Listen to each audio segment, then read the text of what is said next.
ਤੁਹਾਨੂੰ ਦੱਸਣਾ ਚਾਹਨਾ ਕਿ ਮੈਂ ਕੌਣ ਹਾਂ। ਮੇਰਾ ਜਨਮ ਜਲੰਧਰ ਦੇ ਵਿੱਚ ਹੋਇਆ। ਮੈਂ ਬਿਜ਼ਨਸਮੈਨ ਫੈਮਿਲੀ ਦੇ ਵਿੱਚੋਂ ਸੀਗਾ। ਕੰਪਿਊਟਰ ਇੰਜੀਨੀਅਰ ਸੀਗਾ। ਆਪਣੀ ਪੜ੍ਹਾਈ ਮੈਂ ਚੰਡੀਗੜ੍ਹ ਤੋਂ ਕੰਪਲੀਟ ਕੀਤੀ। ਨਸ਼ੇ ਕਰਨੇ ਸ਼ੁਰੂ ਕੀਤੇ ਸਿਰਫ ਸ਼ੌਕੀਆ ਤੌਰ ਦੇ ਉੱਤੇ। और मैं गुस्सा करना जो क्रिश्चियन लोगों ने मेरे घर प्रार्थना करने लिया ना गाला कढ़निया में उन्होंने, लेकिन मैं नहीं सी जानता कि मैं जीवित परमेश्वर के नाल पंगा ले रहा।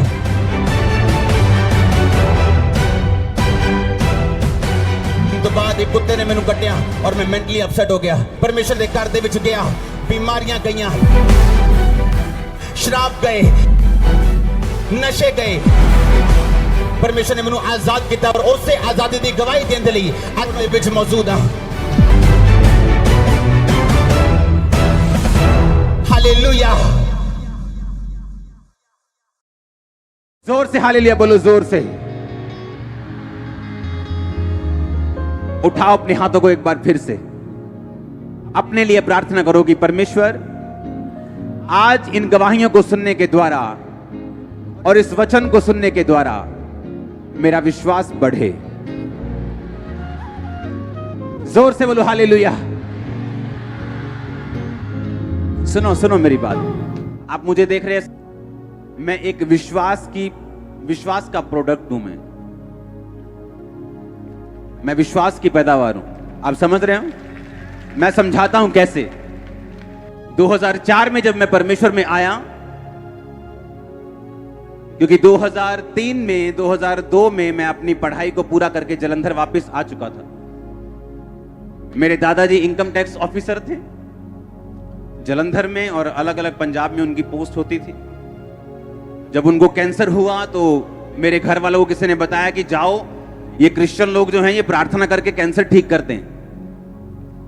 मैंने इंटरेस्ट नहीं दिया बिल्कुल भी, और मेरी फैमिली जो है वो मेरे दादा के लिए प्रार्थना करवाने जाती थी। मेरे दादाजी की फैमिली ने फेथ नहीं किया परमेश्वर के ऊपर।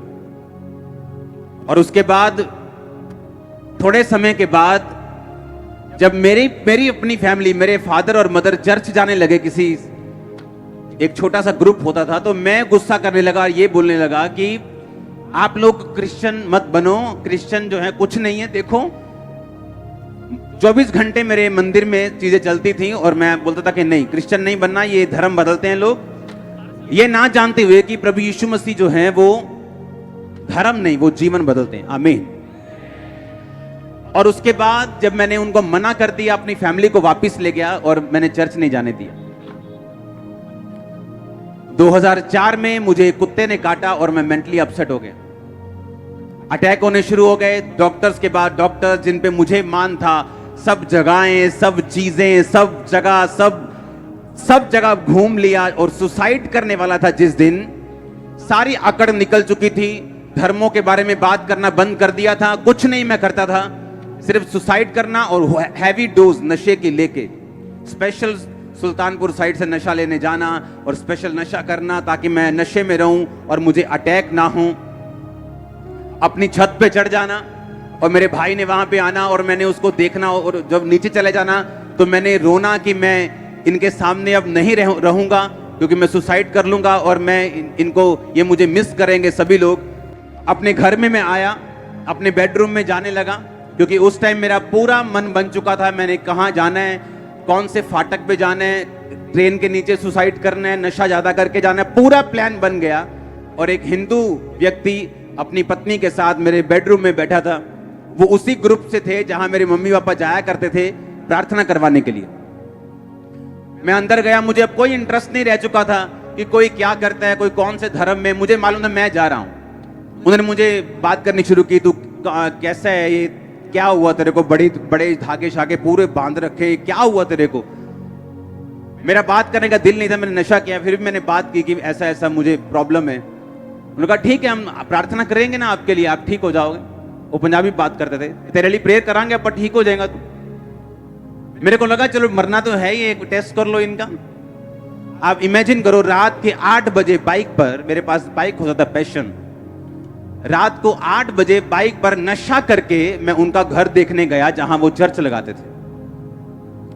और नशा किया हुआ अंदर में गया और मेरे सिर पर हाथ रख के प्रार्थना हुई। और पहली प्रार्थना में जो मुझे करंट लगा, मुझे मालूम था कि कुछ तो है। ये मालूम नहीं था कि ये जीवित परमेश्वर है, ये एकमात्र परमेश्वर है, ये सब कुछ कर सकता है। क्योंकि हम जिन जगहों से निकले, हमारी कोठी है ब्यास में, जहां पर सब बहुत बड़ा सत्संग होता है, वो हमने उनको दे दी थी और उन्होंने हमें बाहर जगह दे दी थी। हम वहां के परमानेंट मेंबर्स थे, हर जगह हमारा रोल था। एक्टिव रिलीजियस खानदान से हूं मैं, एक्टिव। ऐसा नहीं था कि हम परमेश्वर को मानते नहीं थे, नो, एक्टिवली मानते थे सबको।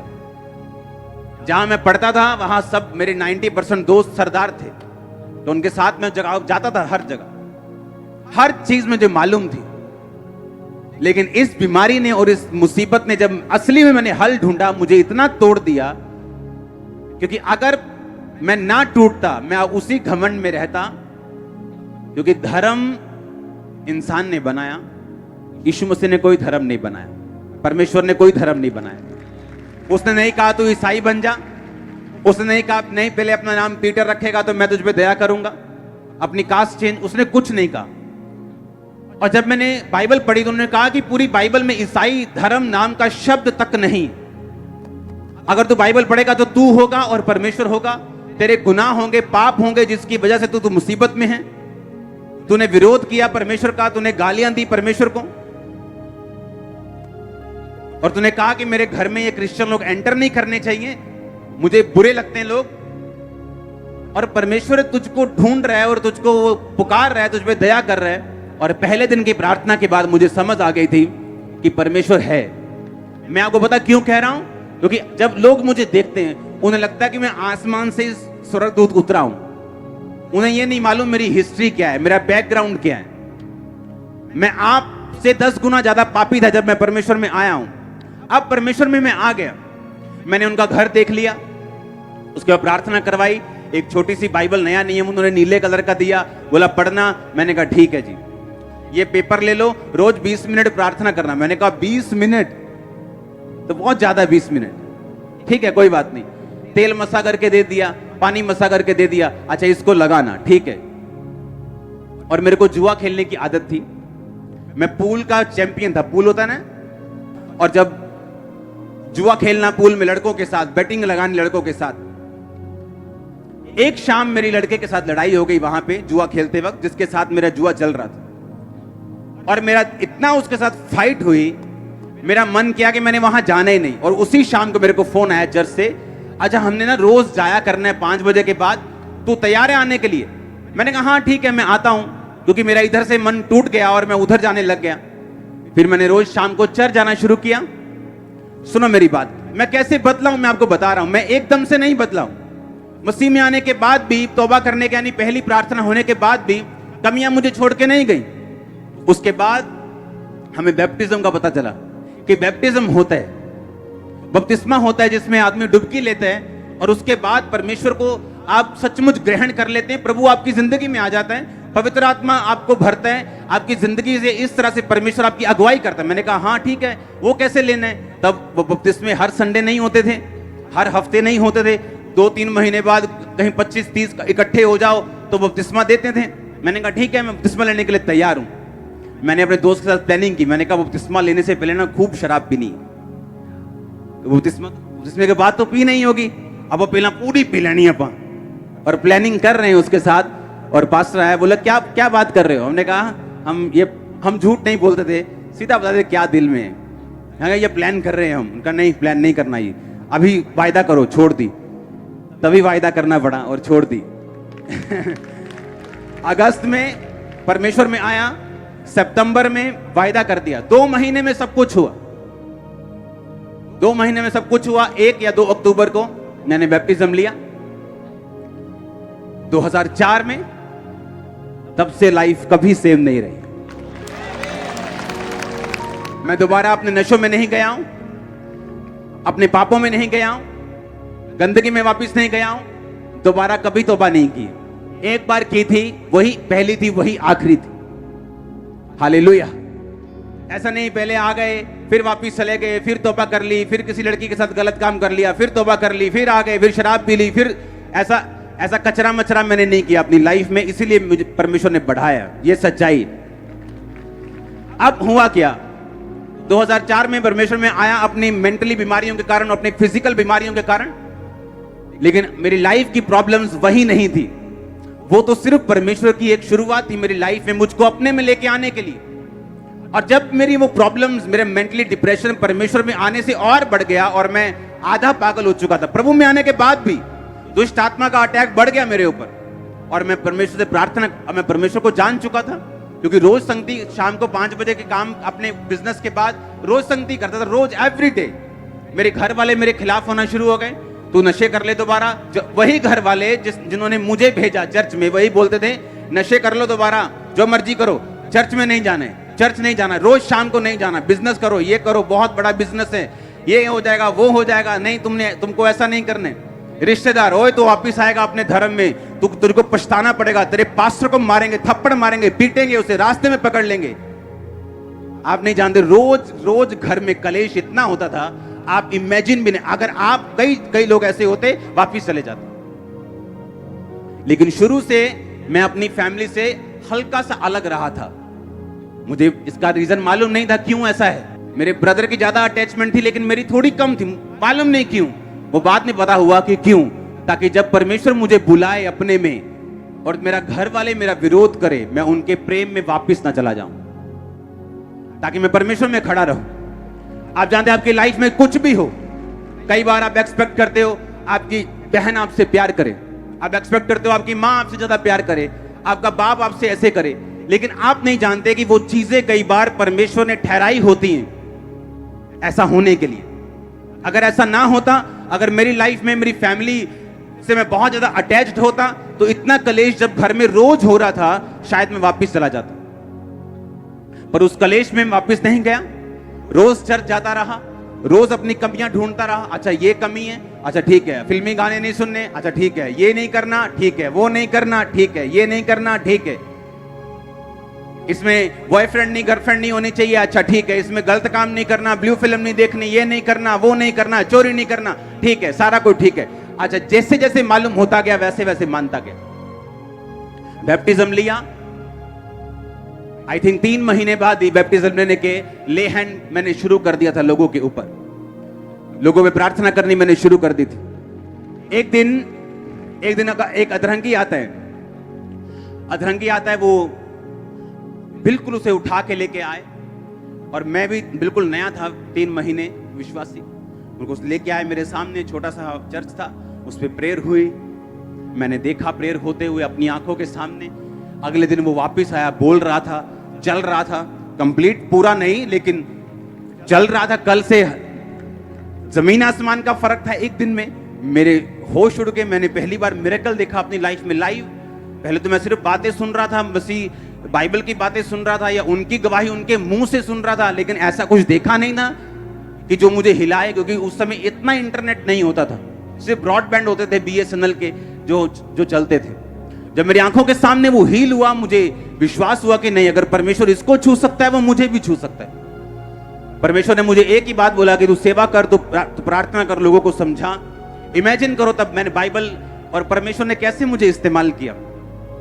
और जब मसीह में 3 महीने हो गए, मेरे अटैक बढ़ गए, जिस अटैक से मैं आया था वो कम हो गया, लेकिन और अटैक बढ़ गए दुष्ट आत्मा के।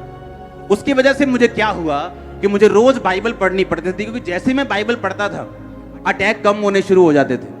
तो मैंने क्या करता था कि घर में जब मैं गया 10 बजे 5 बजे चर्च जाके, चर्च से आया 10 बजे 11 बजे 12 बजे, घर आते ही बाइबल पकड़ी अपनी छत पे, मॉडल टाउन हमारी कोठी थी, मॉडल टाउन के बीच में, अपनी छत पे गए, बाइबल पढ़ी 1 घंटा 2 घंटे 3 घंटे 4-5 घंटे जब बाइबल पढ़ ली, मेरा अटैक खत्म होता था और मैं सोने वर्गा हो जाता कि हाँ अब सो सकते हैं, अटैक कम हो गया। एवरी डे बाइबल मेरी एक दवाई थी, क्योंकि मैं दवाइयां खा चुका था, जलंधर के सारे बड़े डॉक्टर से दवाइयां खा चुका था, कोई असर नहीं, 1% भी नहीं। अब वो जब मैं बाइबल पढ़ता था, मेरे अटैक दुष्ट आत्मा के कम होते थे, तो मुझे प्रैक्टिकली मालूम था कि वचन मेरे अटैक कम करता है। तो रोज इसी चक्कर में कि मेरे अटैक कम हो जाएं, बाइबल पढ़नी शुरू कर दी, रोज 6 घंटे 8 घंटे। हुआ क्या, 1 साल बाद, जब 1 साल मैंने बाइबल रोज 8-8 घंटे पढ़ ली, तब जब भी कोई बंदा चर्च में शाम को 5 बजे में जाता था, जब भी कोई बंदा अपनी मुसीबत लेके आता था, भाई साहब मुझे ये प्रॉब्लम है, अपने पास्टर को बोला, पास्टर जी हमें ये प्रॉब्लम है। जैसे ही उसने प्रॉब्लम बोलनी, मैंने बाइबल से वचन निकाल लेना, क्योंकि बाइबल मुझे याद हो गई थी कौन सा वचन कहां लिखा है। जैसे ही उसने कहा मेरी ये दिक्कत है, मैं बाइबल उठा के बोलना कि देख वचन क्या कहता है, वचन ये कहता है, वचन ये कहता है। वचन में मैं मजबूत हुआ क्योंकि परमेश्वर ने मेरे पीछे एक दुष्ट आत्मा को लगाया ताकि मैं लगातार वचन पढ़ता रहूं। इसलिए नहीं कि मुझे प्रभु से प्यार है, पहले प्यार व्यार कम था, लेकिन दुष्ट आत्मा से मुझे आजादी मिल जाए ये चीज मेरे दिमाग में ज्यादा थी। वचन पढ़ना शुरू कर दिया। जब लगातार वचन पढ़ने की आदत पड़ गई, तब आदत पड़ गई, दुष्ट आत्मा तो चला गया। 2005 में मैंने आपको बताया था 40 रोजे मैंने 5-6 बार रखे, और उन रोजों में परमेश्वर ने मुझसे बात की थी कि हियाव बांध दृढ़ रहे, मुसीह में की गई मेहनत कभी व्यर्थ नहीं जाती। तो मैंने वो चीज देख के रोजे रखे। रोजों में मैंने आपको बताया कि परमेश्वर के एक दास के रूप में पवित्र आत्मा मेरे पास आया और उसने कहा कि इस तरह से प्रार्थना करनी, और जो भी मुझे बताया मैंने किया, और उसके बाद मैं हील हुआ। 2005 के बाद वो अटैक कभी नहीं हुआ वापस, कभी नहीं। मैं बिल्कुल फ्री हूं, बिल्कुल आजाद हूं। लेकिन परमेश्वर ने यूज किससे किया? एक दुष्ट आत्मा को अपने में मुझे लेके आने के लिए किसको यूज किया? एक बीमारी को। मुझे चर्च में भेजने के लिए किसको यूज किया? लड़ाई को। मेरी आदतों को, गंदी आदतों को खत्म करने के लिए किसे यूज किया? एक लड़ाई को। और साथ मसीह भाइयों के प्यार को, क्योंकि वो मुझे कॉल करते थे कि चलो आओ सेवा करते हैं, चलो आओ उधर चलते हैं, चलो आओ उधर चलते हैं। और इस तरह से धीरे धीरे धीरे मैं परमेश्वर की ओर खींचा चला गया। उसके बाद जब मैंने देखा लोगों पे ले हैंड होते, लोगों को हील होते, मैंने खुद ले हैंड करना शुरू किया और खुद लोगों को हील होते देखा अपनी आंखों के साथ। मैं डॉक्टर के पास गया एक दिन, 2005 की बात है। मैंने कहा डॉक्टर साहब मुझे पेट की दवाई खाते इतनी देर हो चुकी है, मैं थक चुका हूं। मैं अगर एक बाइट मैंने गलती से कुल्फी की ले ली ना, अगर एक बाइट ऐसे, एक बाइट, 8 घंटे वो कुल्फी यहां रहती थी मेरे गले में। 8 घंटे, 10 घंटे। अगर एक चम्मच मैंने दाल खा ली, अगर उसमें अगर हल्की सी मिर्ची है, तो वो एग्जैक्ट टेस्ट यहां गले में मेरे 8 घंटे 10 घंटे रहता था। और मैं प्रभु से बोलता प्रभु मार दे, से अच्छा ये है कुछ नहीं खा सकता, दाल बिना नमक, बिना मिर्ची। और मैं एक दिन फिर मैं डॉक्टर के पास गया। मैंने बोला, मैं कहा यार बहुत बुरा हाल है, कितनी देर का दवाई खानी पड़ेगी? उसने कहा मेरे पास पेशेंट्स आते हैं 12-12 साल से खा रहे हैं, तुम पूछ ही मत, बस खाई जा बस। और उन्हीं दिनों में एक बंदा रहता है यहां पे जलंधर में, बस्तियों की तरफ, वो मेरे पास आके बोलता है कि मेरे पेट में एक रोग है, मैं कुछ भी खा नहीं सकता, दवाइयों से हल नहीं होता, आप मेरे लिए प्रार्थना करो। उस पे प्रार्थना की, सेम डे हीलिंग। उसने जाके कहता मैंने मछली खाई, क्योंकि वो यूपी की साइड के है। सुना मेरी बात, और मैं प्रभु से कह रहा हूं परमेश्वर ये सेम बीमारी मुझे और इसको नहीं बता, और मैं इस पे प्रार्थना कर रहा हूं, ये हील हो चुका और मैं ऐसे ही हूं। कुछ नहीं हुआ, ऐसे चलता रहा, डॉक्टर के पास जाता रहा। एक दिन जब मैं डॉक्टर के पास से वापिस आ रहा था, आप इमेजिन नहीं करोगे मेरी लाइफ कैसे थी। उसने कहा 12 साल से पेशेंट दवाई खा रहे हैं, तू ज्यादा मत सोचा कर। और मैं हैरान हो रहा हूं कि परमेश्वर मैं तेरी सेवा करता हूं, मैं लोगों पे ले हैंड करता हूं, लोग हील होते हैं और मैं बीमार हूं। जब वो डॉक्टर ने इतनी बात बोली कि 12 साल मैंने बाहर आया हॉस्पिटल से, मैंने गुस्से से दवाई फेंकी, मैंने कहा मैंने नहीं खानी, कुछ भी हो जाए। अब इमेजिन करो, मुझे नहीं मालूम था कि मेरी प्रार्थना सुनी जा रही। परमेश्वर का थैंक्स करता रहा। इंस्टेंट हीलिंग हुई मुझे, इंस्टेंट हीलिंग। और मैं हील हुआ, मेरा फेथ बढ़ा। मैंने कहा अब आया मजा, अब बताऊंगा मैं। सुनो, फिर लोगों, क्योंकि जैसे जैसे आप प्रभु में बढ़ते जाते हैं ना, आपका विश्वास बढ़ता जाता है, आपका फेथ बढ़ता जाता है। क्योंकि पहले तो प्रभु शेर मारेगा आपसे, फिर भालू मारेगा, फिर गोलियत मारेगा। आप समझ रहे मेरी बात के नहीं? वो शेर भालू का टाइम था, मेरा गोलियत का टाइम अभी नहीं आया था। वो शेर भालू मार रहा था प्रभु कि देख मैं तुझे कैसी बीमारी से निकाल रहा हूं। डॉक्टर जवाब दे चुके, देख मैं तेरे द्वारा हील भी कर रहा हूं और तुझे भी निकाल रहा हूं इन बीमारियों से। तब मेरा विश्वास बढ़ना शुरू हुआ सेवकाई के लिए। एज ए बिलीवर मेरा विश्वास इतना था कि मैं हील होऊं चाहे ना होऊं, मैं मरना जीना सब परमेश्वर में, ये पक्का था। लेकिन एज ए सेवकाई के लिए यह विश्वास पक्का नहीं था कि सेवा करने के लिए आपको दृढ़ विश्वास चाहिए होता है। लोगों ने टेस्टिमनी देनी शुरू की, गवाहियां आनी शुरू हुई, प्रोफेटिकली परमेश्वर ने मुझसे बात करनी शुरू की और परमेश्वर मुझे तैयार करता रहा। मुझे नहीं मालूम था मैंने खामरा में आना। आप जानते हैं इसी खामरा में, इस मिनिस्ट्री से शुरू होने से कई साल पहले हमारा गोडाउन था यहाँ पे किराए पे पीछे, और हमें मालूम नहीं था कि मैं यहाँ पे आऊंगा। गोडाउन था सैनिटरी का, टाइल्स का। सुनो मेरी बात। और इसी खामरा में जब मैंने एंट्री की थी तो मैं नशे करता था, इसी सेम खामरा में, और मुझे मालूम नहीं था कि मैं इसी खामरा में आऊंगा एक दिन। तब मैं मसीह में भी नहीं था, इस खामरा में तब से हूं मैं। सब गोडाउन जब लिया खामरा में, मैं आपको क्यों बता रहा हूं, ताकि आपको मेरा स्ट्रगल भी मालूम हो। ओके, आज मेरे पास कितना कुछ है, इससे आपका विश्वास बढ़ सकता है, लेकिन मैं जिन चीजों से निकला हूं, अगर मैंने आपको वो बताई, आप कभी सेम नहीं रहेंगे। आप इमेजिन करो, खामरा में जहां पे हमारा गोडाउन था, वहां एक सरदार जी थे। वो रोज शाम को, जो आम लोगों के घरों में होता है, थोड़ा पैक लेना, ये लेना, वो लेना। एक दिन मुझे मालूम हुआ कि ये उन्हीं दिनों की बात है जब मुझ पे दुष्ट आत्मा के अटैक होते थे और मैं मसीह में नहीं था। मुझे मालूम हुआ कि उनको हार्ट अटैक हुआ। अब इमेजिन करना, मुझे उसी टाइम अटैक हुआ जैसे मैंने वो बात को सुना। मेरा एक दोस्त था अटारी बाजार में, वो उसकी डेथ हो गई, उसको ब्रेन अटैक हुआ। आप इमेजिन करो, सेम टाइम मुझे अटैक हुआ। मुझे ऐसा लगता था कि मैं किसी भी दिन मर सकता हूं, किसी भी सेकंड मेरी नाड़ियां फट सकती, कुछ भी हो सकता। ऐसे मैंने सहा है, और ये सारा टॉर्चर परमेश्वर कर रहा था, और मुझे मालूम नहीं था कि मैंने कौन सी मुंह से बात निकाली है और यीशु मसीह को पसंद नहीं आई, और वो अपनी महिमा के लिए अब मुझे खींच रहा है। मुझे मालूम नहीं था। हालेलुया। आप इमेजिन करो, उन दिनों में जब मैं परमेश्वर में आ गया, फिर मैंने बीमारियों से शिफा ले ली, कुछ बीमारियों से आजादी मिल गई, नशों से आजादी मिल गई, रोगों से आजादी मिल गई, बिजनेस बढ़ने लग गया, क्योंकि उस समय अपने बिजनेस से मैं परमेश्वर के काम करता था, कोई ऑफरिंग नहीं, कोई कुछ नहीं। उसके बाद जब 2007 में ये गोडाउन चला गया, हम कहीं और थे। उसके बाद हम खामरा में ऐसे ही मेरे मम्मी पापा घूम रहे हैं, और वहां एक बोर्ड लगा था कि गोडाउन किराए के लिए खाली है। मेरे मम्मा पापा ने बात की कि हमें, हमारा बिजनेस बहुत बढ़ चुका है, तो हमें गोडाउन चाहिए बड़े बड़े। उन्होंने कहा ठीक है, आप हमारा गोडाउन ले लो। तब हम खामरा में आए 2007 में। 2007 में मैं यहाँ पे आया। जब हमारा यहाँ पे गोडाउन होता था खामरा में, तब हम मॉडल टाउन शायद रहते थे। सिर्फ गोडाउन यहाँ पे था, क्योंकि हमारा बिजनेस बहुत बढ़ चुका था।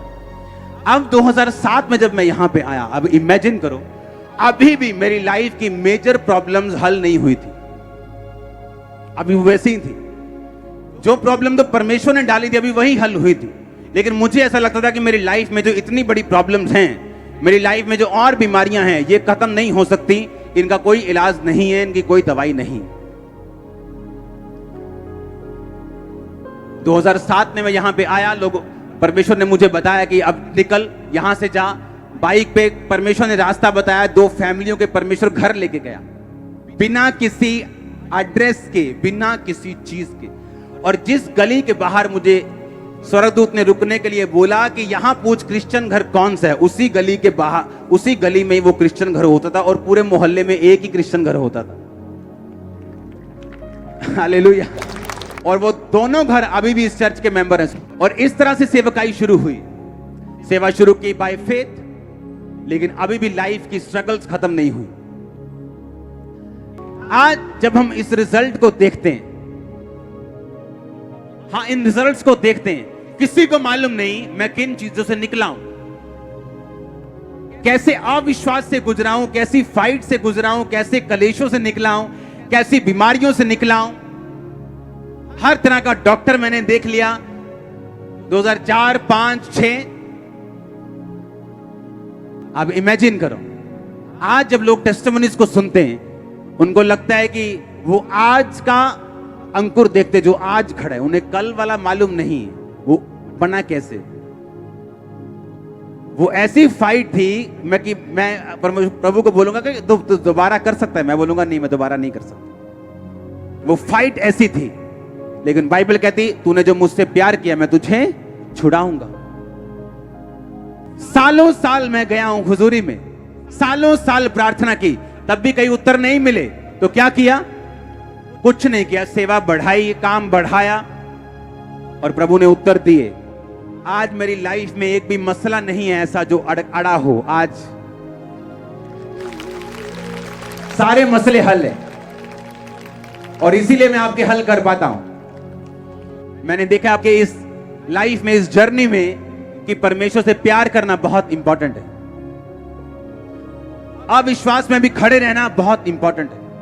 और जो लोग जल्दी में होते हैं, जल्दी साल हो गया, 1.5 हो गया, 2 हो गया, मैंने देखा वो शैतान उनसे बहुत फाइट करता है। जब शैतान ये देख लेता है कि आपकी ये आशीष अगर लेट हो जाए, वो आपके विश्वास को हिला सकता है, तो वो परमेश्वर से आज्ञा मांग लेता है कि क्या मैं इसकी ये बरकत रोक लूं, क्योंकि अगर ये बरकत इसकी मैंने रोक ली तो तुझे मानेगा नहीं। पहले ऐसा लगता था कि मैं इंच करके बढ़ रहा हूं, ऐसे रेंग के, ऐसा लगता है पीछे किसी ने बड़ा सा लोहे का कुछ लटका दिया और मैं एक इंच के लिए मुझे ऐसा लगता है जोर लगाना पड़ रहा है अपनी लाइफ के लिए। पर याद रखो, परमेश्वर में की गई मेहनत कभी व्यर्थ नहीं जाती। अगर वो पहले आपको संघर्ष ज्यादा दे रहा है, बाद में रिजल्ट भी आपका ज्यादा होगा। आप पहले प्रार्थना और उपवास में ज्यादा हैं, बाद में रिजल्ट भी ज्यादा होगा। आपने ज्यादा दुखों को सहा है, ज्यादा सुख भी आपके पास होंगे। ज्यादा सताव आपने सहा है, आपकी टेस्टिमनी बड़ी होगी। जो कुछ भी आप परमेश्वर को दे देंगे वो कभी व्यर्थ नहीं होगा। वो मेहनत चाहे बोने में हो, प्रार्थना में हो, फास्टिंग में हो, विश्वास में हो, वो व्यर्थ नहीं जाएगी। हालेलुया। इस तरह से परमेश्वर ने मुझे बढ़ाया, टेस्टिमनीज को सुना, बाइबल को पढ़ा, अपनी लाइफ में एक्सपीरियंस किया, और फिर आपकी लाइफ से एक्सपीरियंस किया कि वो कुछ भी कर सकता है। आमीन। उसके लिए कुछ भी पॉसिबल है।